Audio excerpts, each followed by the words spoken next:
लोग मेरे साथ जुड़े हैं। आज सुशांत शरद हैं मेरे साथ जुड़े हुए, तरुण भैया हैं, नमस्ते।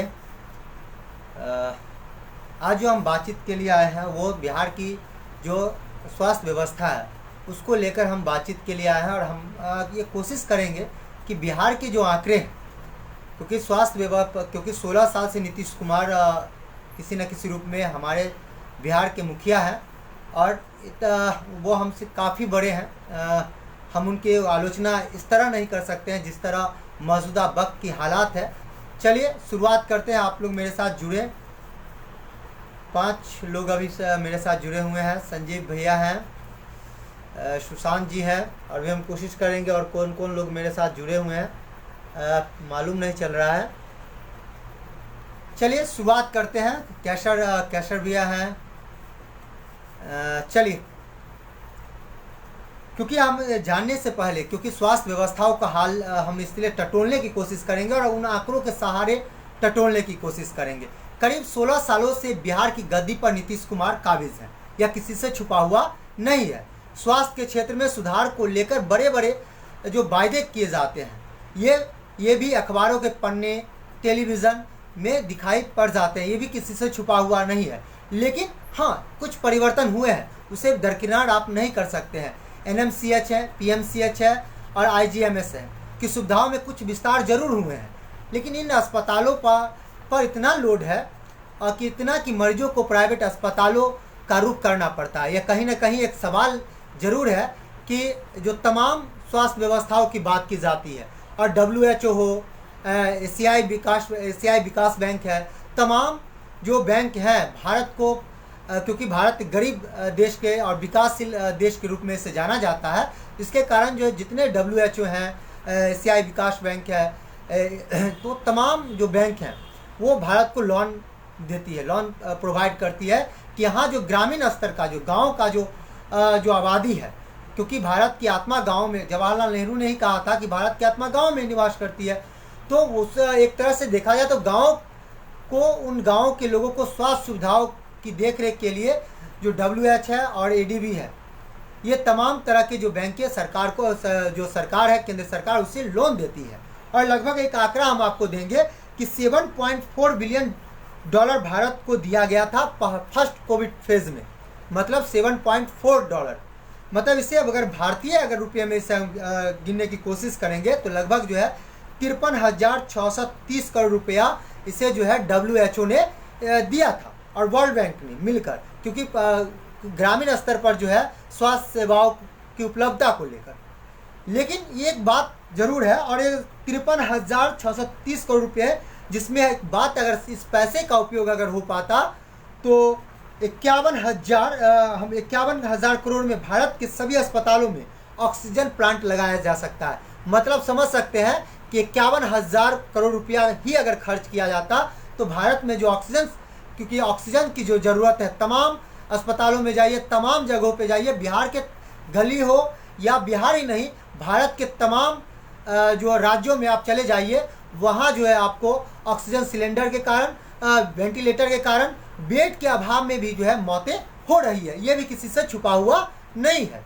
हम उन आंकड़ों को भी बताएंगे कि भारत में जो है कितने जो बेड हैं, कितने अस्पताल हैं, और कितने सरकारी अस्पताल हैं, और कितने कुल जो है प्राइवेट अस्पताल है। ये भी आपको जानने की ज़रूरत है, क्योंकि बहुत सी चीज़ें जो है सरकार कहीं ना कहीं उसे एक तरह से बताने, अगर ये आंकड़ा खोजने जाइएगा नीति आयोग के साइट पे तो ये आंकड़े आपको नहीं मिल पाएंगे। WHO के साइट पे जाइएगा तो ये आंकड़े आपको मिल जाएंगे।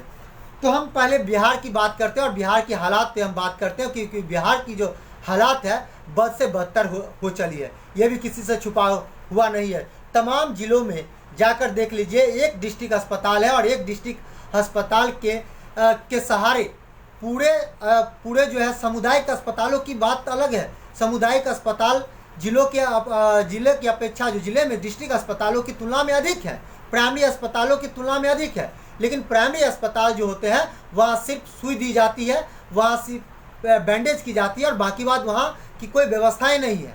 मतलब, और अगर कुछ ऐसे इलाकों में चले जाइएगा, हम जिस इलाका में समस्तीपुर रहते हैं, क्योंकि अब प्रत्येक जो वर्ष जो है बाढ़ से घिरा हुआ इलाका है, यहाँ जाइएगा तो उस तमाम सुदूर इलाका में जहाँ जाइएगा, सुदूर इलाके में वहाँ अस्पताल होंगे, प्राइमरी अस्पताल है, वो भी किराए के मकान पे अस्पताल चलते हैं। वहाँ भी जो दवा है, दवा के नाम पे कुछ नहीं है। डॉक्टर जो है, आपको डॉक्टर भी वहाँ नहीं मिलेंगे, क्योंकि डॉक्टर कहीं से आते नहीं है, क्योंकि डॉक्टर हमारे भारत में ही ऐसी व्यवस्थाएं नहीं बनाई गई है, क्योंकि 90,000 डॉक्टर हमें ज़रूरत होती है, और हम वहाँ से 30,000 या 50,000 डॉक्टर हम लोग पद दे पाते हैं। जितने भी डॉक्टर होते हैं कहीं वो भारत में कुल जो है, अगर बात की जाए, हम एक आंकड़ा आपको देते हैं, उस आंकड़े पे हम बात करेंगे। वो आंकड़ा है, लगभग हम बात कर लेते हैं उन आंकड़ों को लेकर। लेकिन एक बात और है, WHO पे हम बात करें तो WHO एक जरूर कहता है कि जहां 1 करोड़ के लोग हैं, 1 करोड़ की आबादी है, वहां 10,000 डॉक्टर होना चाहिए। WHO कहता है। लेकिन भारत में यह आंकड़ा जो है 7,000 के करीब है। मतलब वहाँ जहाँ 1 करोड़ की आबादी पे 7,000 डॉक्टर हैं। बिहार भी इससे छुपा हुआ नहीं है। बिहार में प्रत्येक व्यक्ति के लिए सरकार महीने में 14 रुपये खर्च, मात्र 14 रुपये जो है खर्च होता है। सरकार मात्र 14 रुपये खर्च करती है बिहार में एक व्यक्ति के प्रति व्यक्ति के हिसाब से, क्योंकि यहाँ आंकड़े में भी खेल होता है। बजट जो भारत सरकार के द्वारा जो बजट निकाला जाता है, उस बजट को आप खंगालिएगा, उस बजट को देखिएगा, तो उस बजट में आपको भी बहुत बड़ा खामी मिलेगा। और उस बजट में एक बात जरूर है, बजट के सहारे 2 बातें चलती है। एक तो सरकारी बजट होता है और एक होता है प्राइवेट बजट।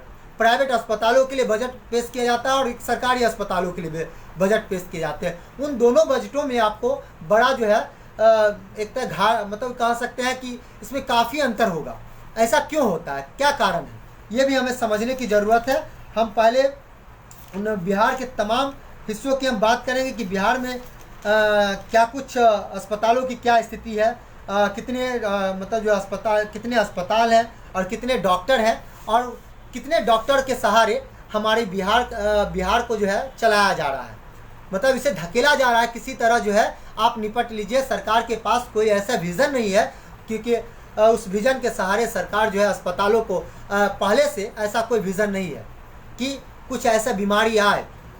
सिर्फ ये तो बीमारी है ये समझते हैं, क्योंकि इससे लोग बाहर जो विदेशों के, अगर गौर कीजिएगा तो भारत से अगर जो है अन्य देशों से अगर जो डॉक्टर आ पाते, अन्य देशों से स्वास्थ्य सुविधाएं आ पाते, तो यह सबसे अधिक मुनाफा कमाने के लिए भारत में जो है विदेशों से डॉक्टर आते। लेकिन यह एक आपातकाल है, इमरजेंसी काल है, जहां जितनी ही व्यवस्था है उस व्यवस्थाओं में हमें रहना है।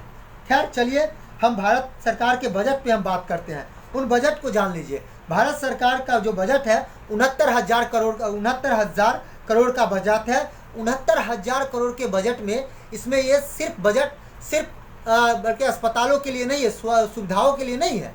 उसमें ये भी जो है जोड़ा गया है कि एक अगर अस्पतालों का पेंटिंग होगा, डेंटिंग पेंटिंग होगा, उसका बल्कि रंगाई पुताई होगा, तो उसमें भी उसी 69,000 करोड़ का हिस्सा बनेगा।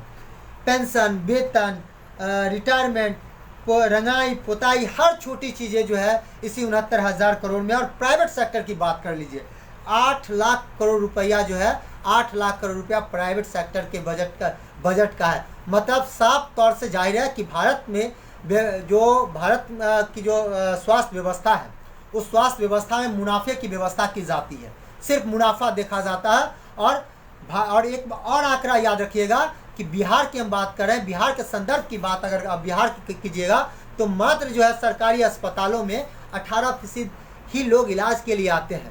लेकिन इस समय स्वास्थ्य व्यवस्थाओं पे अगर प्राइवेट अस्पतालों को अगर छोड़ दिया जाए, प्राइवेट अस्पतालों में जो है बेड की व्यवस्थाएं नहीं है, तो अगर सरकारी अस्पतालों की बात की जाए तो वहाँ भी व्यवस्थाएं सही नहीं है। हम ये भी बातचीत करेंगे।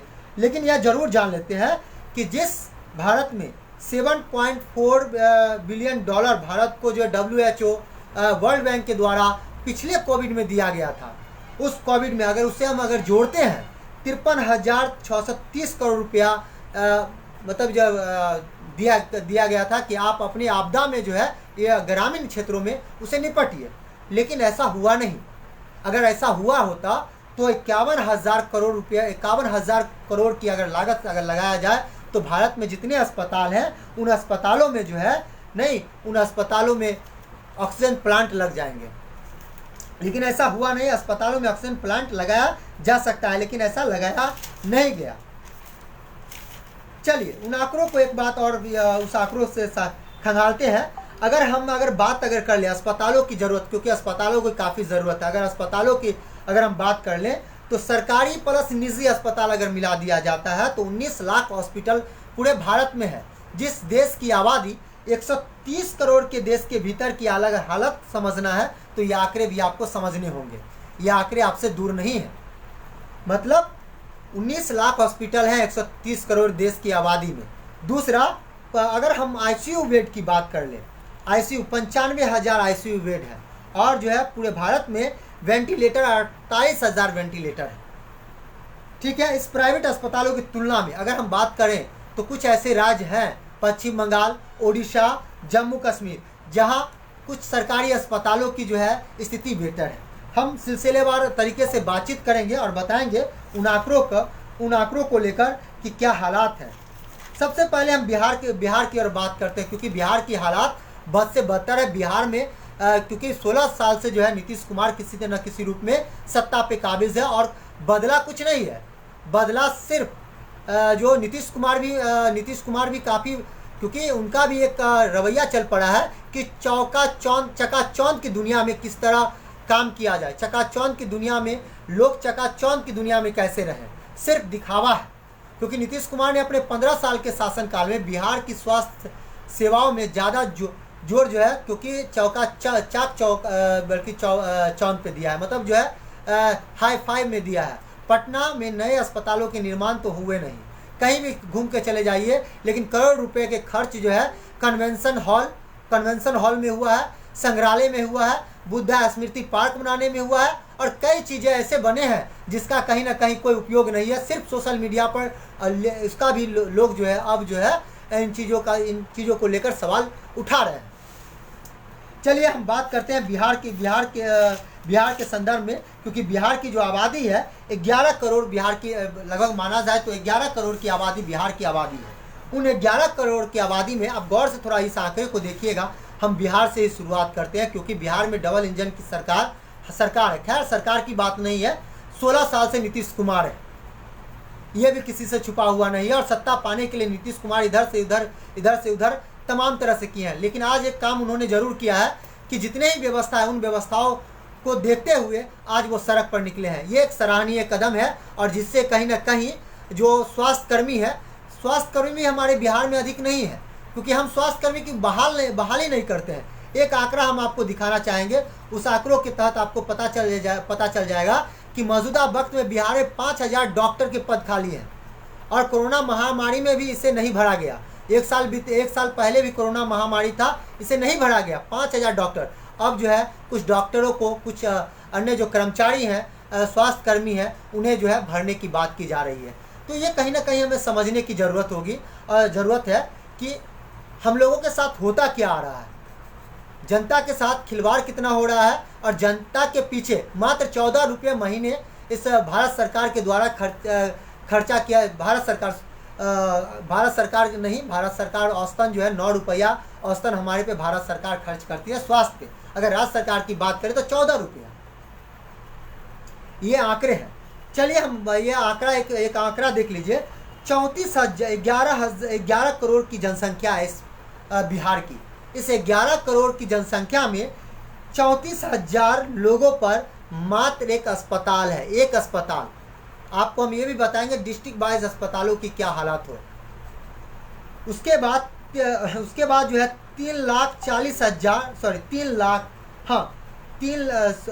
34,2 पर एक बेड है, मतलब 3400 मान लीजिए, 3,402 लोगों पर मात्र एक बेड है। और एक बेड के लिए आम से खास आज पटना हो, अलग अलग बिहार के अलग अलग जिला हो, तमाम तरह से भटक रहे हैं। उन्हें जो है अस्पतालों में बेड नहीं मिल रहा है, मात्र जो है क्योंकि 3400 लोगों पे एक बेड पड़ता है। अगर सरकारी हो या निजी अस्पताल हो, ये दोनों आंकड़े हम बता रहे हैं। ये हालात है, ये किसी से छुपा हुआ नहीं है। और इन हालात, इससे हम जान सकते हैं और यह समझ जरूर सकते हैं कि बिहार में जो बिहार की जो व्यवस्थाएं हैं, बिहार ही नहीं भारत की व्यवस्थाओं को आप आंक लीजिए ना, भारत की व्यवस्थाओं को आंक लीजिए, ये कुछ बदलाव नहीं हुआ है। सरकारें आती है, तमाम तरह की सरकार, क्योंकि सरकारों की अगर बात करें तो चलिए 2013 में अगर हम बात करें, 2013 की बात कर लेते हैं।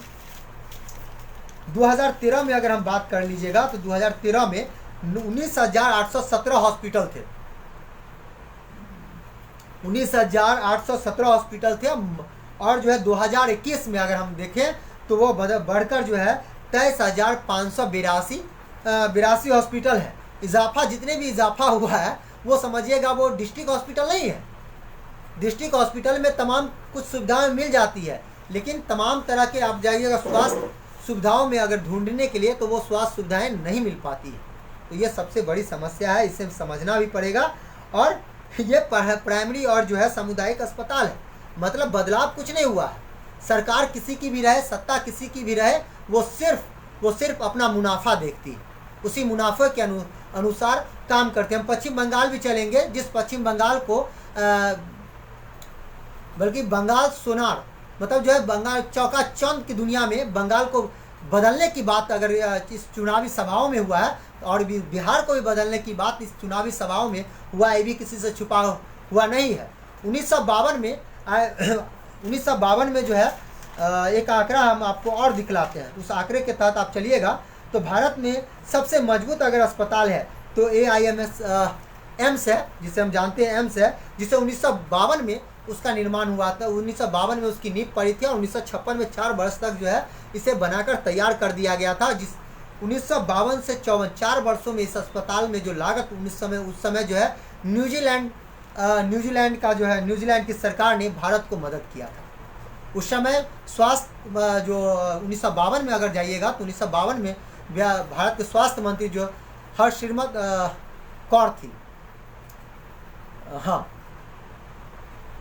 जिन्होंने जो है उसी के समय जो अस्पताल, उसके बाद आप तमाम जो 12 या 15 आपको जो एम्स मिल जाएंगे, अलग अलग एम्स के तर्ज पे अस्पताल मिल जाएंगे। बिहार है और मतलब बिहार तमाम कई ऐसे जगहों में। और लेकिन चुनावी एजेंडों में आप जरूर देखिएगा प्रधानमंत्री के द्वारा प्रचार किया जरूर जाता है कि हम जहां जाते हैं चुनावी प्रचार में एक एम्स आपको दे दिया जाएगा, एम्स के तर्ज पे एक अस्पताल होगा। लेकिन चुनावों के बाद उस अस्पतालों की गिनती नहीं होती है, फिर उस चुनाव आते हैं, फिर भाषण आता है, किसी तरह चुनाव जीत लिया जाए, बस सत्ता त्राहिमाम है, सत्ता किसी तरह मिल जाना चाहिए। जनता त्राहिमाम है, जनता दर दर अपने परिजनों को लेकर अस्पतालों की ओर भटक रहा है, उससे कोई मतलब नहीं है। उस अस्पताल से उस अस्पताल तक, उस ऑक्सीजन सिलेंडर को रिफिल करवाने के लिए उसके पास से उधर वेंटिलेटर नहीं है, इस अस्पताल में वेंटिलेटर नहीं है, उसे पता चलता है उस अस्पताल में वेंटिलेटर नहीं है तो उस अस्पताल जाता है जहाँ वेंटिलेटर नहीं है। मतलब आप तमाम तरह का समझ सकते हैं कि वेंटिलेटर हमारे कुल 130 करोड़ की आबादी पे 48,000 वेंटिलेटर की सुविधा भारत सरकार दे रखी है। और बिहार सरकार की पीठ थपथपाई और करनी चाहिए, क्योंकि बिहार सरकार ने तो बल्कि वेंटिलेटर के लिए 1,36,000 लोगों पर जो है मात्र एक वेंटिलेटर। बिहार में अगर 10 जिलों के से 10 जिला है, बल्कि जो 5 से ज़्यादा वेंटिलेटर है। इस बार कोरोना को गंभीर बल्कि जो है उस समय गंभीर संक्रमित वेंटिलेटर, आईसीयू, ऑक्सीजन बेड की ज़रूरत होती है, और 10 जिलों में ही 5 से अधिक वेंटिलेटर है। आप समझ सकते हैं जो भी वेंटिलेटर हैं वो भी पड़े हुए हैं, उसे जो है देखने वाला कोई नहीं है, सिर्फ उसे ट्रेंड कर दिया गया है। अब चलाने के लिए व्यवस्थाएं कैसी है वो भी किसी से छुपा हुआ नहीं है। प्रशासन भी करे तो करे क्या, जिला प्रशासन पे थोप दिया जाता है, जो सिविल सर्जन होते हैं उसे थोपा जाता है। उनके पास डॉक्टरों की कमी है। डॉक्टरों की कमी कहाँ से है और कैसे है? चलिए ये बिहार के आंकड़े हम आपको बताएं कि जिस बिहार में डबल इंजन की सरकार है, जिस बिहार के सहारे, जिस गुजरात मॉडल के सहारे प्रधानमंत्री हो या अमित शाह गृह मंत्री हो, तमाम तरह के राजनेता चुनावी सभाओं में एजेंडे सेट करते हैं और गुजरात मॉडल को पेश करते हैं। हम आपको गुजरात मॉडल के आंकड़े भी दिखाएंगे, आप मेरे साथ जुड़े जरूर रहिएगा। हमने बात किया कि 1,36,000 की आबादी पर बिहार में एक वेंटिलेटर है और जो है 68,000 पे जो है एक आईसीयू बेड है। 68,000 लोगों पे मात्र एक आईसीयू बेड अस्पताल बिहार सरकार हमें देने के लिए दे सकती है, और एक बेड के लिए हमें 3,402 लोगों को दो लोग होते हैं एक बेड के लिए। ये हमारी व्यवस्थाएं हैं। चलिए, ये तो बिहार की व्यवस्थाएं। ये इस बिहार, क्योंकि बिहार में नीतीश कुमार है और 16 वर्षों से सत्ता पे है, सत्ता काबिज है, लेकिन प्राइमरी स्वास्थ्य व्यवस्थाओं में कोई बदलाव नहीं आता है। बाढ़ आता है तब भी वही हालात, कि कोई आपदा आ जाए तब भी वही हालात, लेकिन लोग कराहते रहते हैं इस अस्पताल। लेकिन कोरोना महामारी में जिस तरह लोग बिलख रहे हैं, जिस तरह तमाम जनता त्राहिमाम है, वो समझने की ज़रूरत है। समझने की यही ज़रूरत है कि सत्ताएं बदल जाती है लेकिन व्यवस्थाएं नहीं बदलती। चलिए, हम अन्य बातचीत कर लेते हैं, और एक आंकड़े बाज हम बात करते हैं। उन आंकड़ों को लेकर अब चलिए, हमने बताया कि भारत की हम बात किए थे कि 19 लाख बेड है, आईसीयू बेड है 95,000, वेंटिलेटर है 48,000। लेकिन याद कीजिए, वही अमेरिकी की बात याद कीजिएगा तो अमेरिका में के राष्ट्रपति को वहाँ के जो जनता जो है, जब कोरोना महामारी जो वहाँ पिछले साल कोरोना महामारी के कारण जो है लोगों की स्थिति दयनीय हुई थी, तो उसे घर घेर लिया था जब वो इलाज नहीं करा पाए थे। लेकिन यहाँ ऐसा नहीं हो पाएगा। चलिए, हम गौर कर लेते हैं। जिस पश्चिम बंगाल को बल्कि जो है सुंदर बंगाल बनाने की बात प्रधानमंत्री बल्कि जो है पूरे केंद्रीय मंत्रिमंडल जो है उतर कर प्रचार प्रसार किया कोरोना की क्या स्थिति है। अगर देखा जाए, सबसे अधिक जो है दर वहाँ कोरोना विस्फोट होने की बात आ रही है। खैर, चुनाव होगा, सब चीज़ चुनाव होगा, काउंटिंग हुआ, सब कुछ बदल जाएगा। गौर कर लीजिए, पश्चिम बंगाल, हम सबसे पहले उस गुजरात मॉडल और पश्चिम बंगाल को हम जोड़ने की कोशिश करते हैं, जहां ममता बनर्जी और गुजरात मॉडल की बात होती है सरकार के द्वारा। चलिए, उस आंकड़े को देख लीजिए।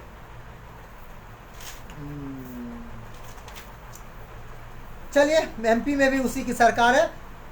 पश्चिम बंगाल में देखिएगा, लगभग 9.5 करोड़ लोग, 9.5 करोड़ की आबादी पे वहाँ 41,000 हॉस्पिटल हैं। 41,000 हॉस्पिटल, एक व्यक्ति पे 41,000 हॉस्पिटल, 41,000 की आबादी पे एक हॉस्पिटल है। मतलब एक हॉस्पिटल 41,000 लोगों का इलाज करता है। दूसरा देख लीजिए, बेड की सुविधा, 836 बेड है, 836 लोगों पे एक बेड है। 16,000 लोगों पर एक आईसीयू है, 33,000 लोगों पे एक वेंटिलेटर है। अब चलिए गुजरात, क्योंकि गुजरात मॉडल और क्योंकि दिल्ली की बात कर लीजिए, क्योंकि एक बात गौर कीजिए, दिल्ली के हालात किसी से छुपा हुआ नहीं है। वहाँ केंद्रीय सरकार बैठती है, दिल्ली भारत का प्रधानमंत्री बैठता है, वहाँ लोग करा रहे हैं। लेकिन अब चुनाव है तो चुनाव में जो है बंगाल को सोनार बंगला बनाने की कोशिश में जुट गए थे। जिस गौर कीजिए गुजरात मॉडल पे। चलिए, एक बात दिल्ली में बात कर लीजिए। दिल्ली में अगर बात कीजिएगा तो एक बल्कि जो है उसमें मोहल्ला क्लिनिक को भी जोड़ लीजिएगा। 91,000 की आबादी पे एक हॉस्पिटल है, 91,000 की आबादी पे एक हॉस्पिटल दिल्ली में है। पश्चिम बंगाल में 41,000 की आबादी पे एक हॉस्पिटल है। यूपी में 11,000 की आबादी पे एक हॉस्पिटल है। केरल में बात कीजिएगा तो 10,000 की आबादी पे एक हॉस्पिटल है। मध्य प्रदेश में लगभग जो है वहाँ की जो जनसंख्या है 7.5 करोड़ है। लगभग मान लीजिए 7 करोड़ की जनसंख्या है, वहाँ की आबादी है। लगभग 77,000 की आबादी पे एक अस्पताल है। उस अस्पताल में डिस्ट्रिक्ट अस्पताल भी आएंगे, उस अस्पताल में जो है सामुदायिक अस्पताल भी आएंगे, और उस अस्पताल में जो है मोहल्ला क्लिनिक जो होता है गाँव में, उस अस्पतालों में सिर्फ जो है बैंडेज पट्टी करने के लिए और सुई देने के लिए तक ही होता है। चलिए, 1054 के लोगों पर जो है एक बेड है मध्य प्रदेश में। 23,000 की आबादी पे एक आईसीयू है। 46,000 की आबादी पे एक वेंटिलेटर है। ऐसी व्यवस्थाएं हैं, और इसी व्यवस्था के सहारे सरकार तमाम तरह के वादे करती है, तमाम तरह के जो है यह हर चीज़ मतलब दावे करती है, और दावे और वादे चलते हैं। लेकिन एक बात आप कीजिएगा कि डॉक्टर की लगातार कमी आ रही है इस कोरोना काल में। डॉक्टर की भी बात कर लेते हैं। लगभग 14 लाख डॉक्टर है, 14 लाख डॉक्टर आईएमए से डिग्री लिया हुआ भारत में। 14 लाख डॉक्टर आईएमए से डिग्री, जिसमें 12 लाख प्राइवेट सेक्टर में रह रहे हैं, 12 लाख प्राइवेट सेक्टर में काम करते हैं। अब समझ जाइए 7% डॉक्टर विदेश चले जाते हैं, और इतने कम डॉक्टर में हम सरकारी अस्पतालों को सौंप देते हैं कि चलिए भाई आप इलाज कीजिए आप जैसे। तो उस व्यक्ति पे भी क्या दोष दिया जाएगा? क्योंकि आप समझ सकते हैं कि जिस देश में अस्पतालों की हालात सही नहीं है, जिस देश में अस्पतालों की बात की जाती है, जिस देश में 96,000 की आबादी पे एक अस्पताल है, तो आप समझिए उस अस्पतालों के आप दोष किस पे दीजिएगा? जहां 90,000 डॉक्टर की सीट होती है, वहां हम 50 से 55,000 डॉक्टर ही दे पाते हैं, जिसमें 30,000 प्राइवेट डॉक्टर में चले जाते हैं। मतलब साफ है कि जो एमडी के डिग्री के लिए, एक बात गौर कीजिएगा, एमडी के डिग्री के लिए भारत में 3 करोड़ रुपए खर्च करने पड़ते हैं। मतलब और 3 करोड़ रुपए खर्च करने पड़ते हैं। एमबीबीएस होता है तो वो एमबीबीएस पहले होता है, 1.5 करोड़ रुपये एमबीबीएस के लिए भी चाहिए। 3 करोड़ रुपये जो है एमडी आपका एमडी के लिए चाहिए। तो मतलब आप एमबीबीएस के लिए 1.5 करोड़ रुपया, एमडी के लिए 3 करोड़ रुपया। मतलब जो परिवार इतने बजट लगाएगा, पहले तो वो परिवार वो 3 करोड़ रुपये वो पाना चाहेगा। मतलब आपके पास कोई व्यवस्था नहीं है। आप सरकारी अस्पतालों से मात्र जो है 95-90,000 की सीट में से आप 50 से 55,000 ही दे पाते हैं, जिसमें मात्र 20,000 के आसपास जो है 20,000 के आसपास 30,000 के आसपास वो चले जाते हैं प्राइवेट अस्पतालों में, प्राइवेट में, और आपके पास मात्र 15 से 20,000 के बच जाते हैं डॉक्टर सरकारी के लिए। ये एक आंकड़ा है। मतलब 92 रुपया अगर जो सरकार हमारे पीछे खर्च करती है, वो तमाम तरह के सपने दिखाते हैं और हम देख लेते हैं। मात्र एक ऐसा राज्य है जो अपने अगर आंकड़ों में देखा जाए तो हिमाचल प्रदेश एक राज्य है जो 168 रुपया महीने का खर्च करती है, जहां बिहार 14 रुपया खर्च करती है हमारे इलाज पे महीने में। वो 1 रुपये समथिंग पैसा जो है झारखंड करने के लिए भी बस है। ये हालात है डिस्ट्रिक्ट। क्योंकि अगर गौर कीजिए, एक बात आपको हम बताना चाहेंगे,